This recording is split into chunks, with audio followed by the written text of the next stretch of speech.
duha ngo natwe tujye turuka.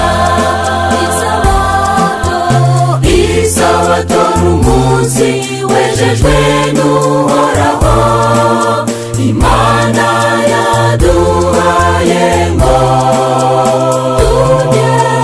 tujye dukora iminsi itandatu yose, ariko uwa karindwi n'uwo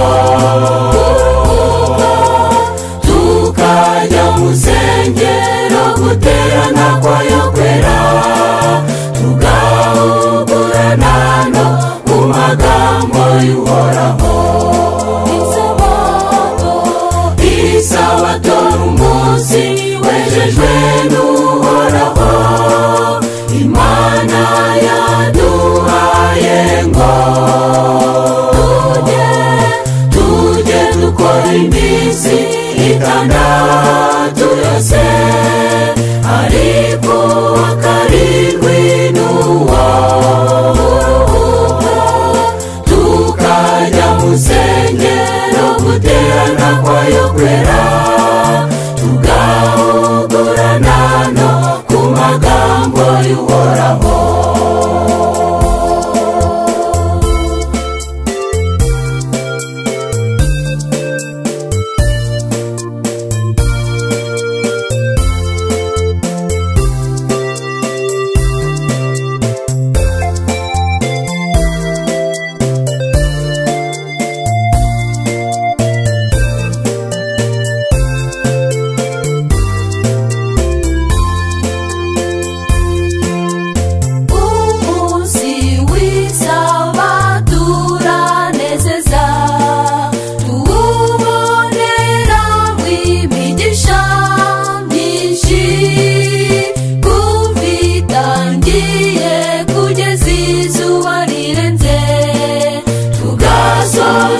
Hamwe kuzuye umunezero.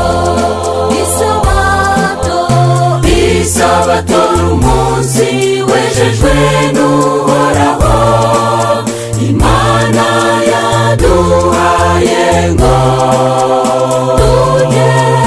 tujye dukora iminsi itandatu yose, ariko uwa karindwi n'uwo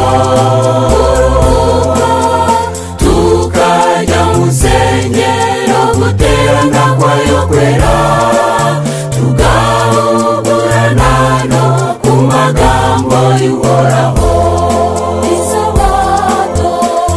Isabato n'umunsi wejejwe n'Uhoraho, Imana yaduhaye ngo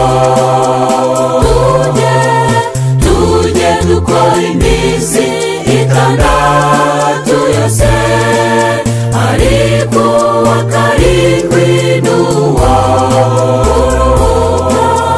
tukajya mu rusengero guterana kwayo kwera, tugahugurana no ku magambo y'Uhoraho.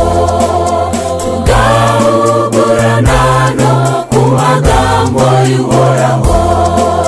Tugahugurana no ku magambo y'Uhoraho.